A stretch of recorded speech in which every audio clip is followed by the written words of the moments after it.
오늘은 2022년 9월 21일 수요일, 말씀이 우리와 함께 사무엘하 3장 1절에서 16절. 1절. 사울의 집과 다윗의 집 사이에 전쟁이 오래매 다윗은 점점 강하여 가고 사울의 집은 점점 약하여 가니라. 사울의 집과 다윗의 집 사이에 전쟁이 길어집니다.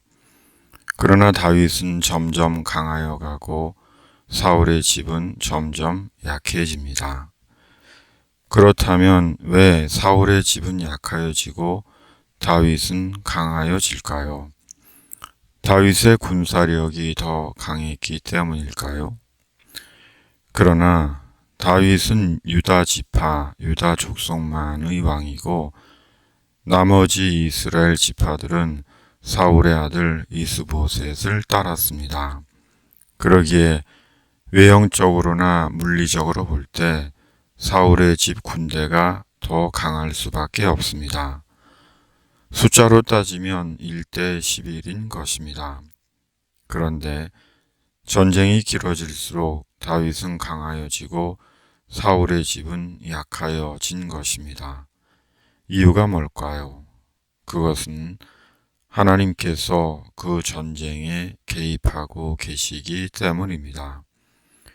하나님께서 다윗의 인생 속에 개입하셔서 다윗을 통해 이스라엘을 위한 일을 이루어가고 계시기 때문입니다.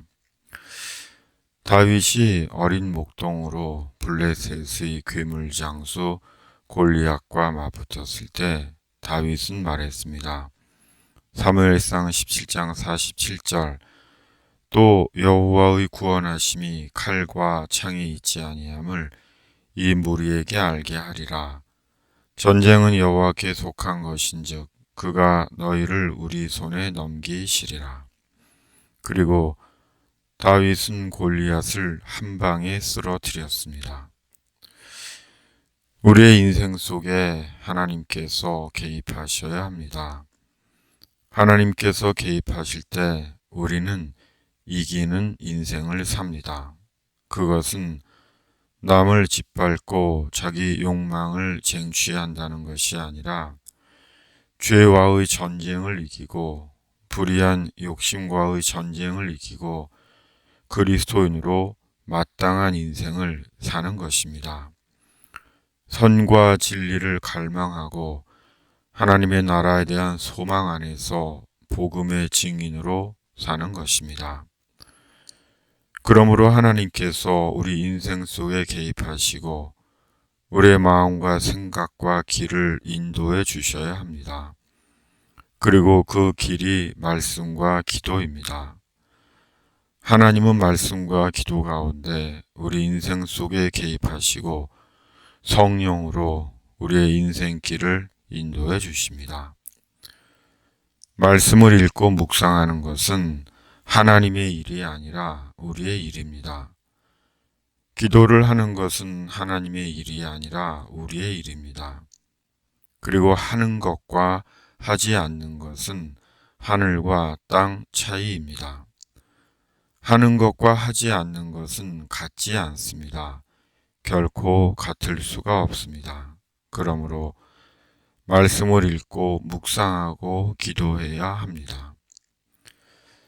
다윗은 헤브론에서 많은 아들들을 낳았습니다. 번창하는 다윗의 집안을 보여줍니다. 반면에 사울의 집에서는 왕인 이스보셋과 군 지휘관 아브넬의 갈등이 격화됩니다. 8절. 아브넬이 이스보셋의 말을 매우 분하게 여겨 이르되 내가 유다의 개머리냐? 내가 오늘 당신의 아버지 사울의 집과 그의 형제와 그의 친구에게 은혜를 베풀어 당신을 다윗의 손에 내주지 아니하였거늘 당신이 오늘 이 여인에게 관한 허물을 내게 돌리는도다. 다윗의 집과 사울의 집의 대조를 보여줍니다. 그리고 그 이면에 하나님에 대한 신뢰와 이스보셋의 잔꾀가 있습니다. 인간적인 술수보다 중요한 것은 하나님을 의지하는 것입니다. 하나님은 그에게 하나님의 뜻을 이루십니다. 인간적인 술수는 분열과 파열을 가져오지만 하나님께 대한 겸손과 신뢰는 하나님의 풍성한 역사를 보게 합니다. 아멘. 주님, 오늘도 말씀과 기도와 성령으로 우리의 인생 속에 개입하시어 하나님의 풍성한 역사를 보게 하여 주시옵소서. 이 나라를 지켜주시고 이 땅의 교회들이 깨어나게 하여 주시옵소서. 주님의 이름으로 아멘. 집에 있는 교회 매일 묵상의 집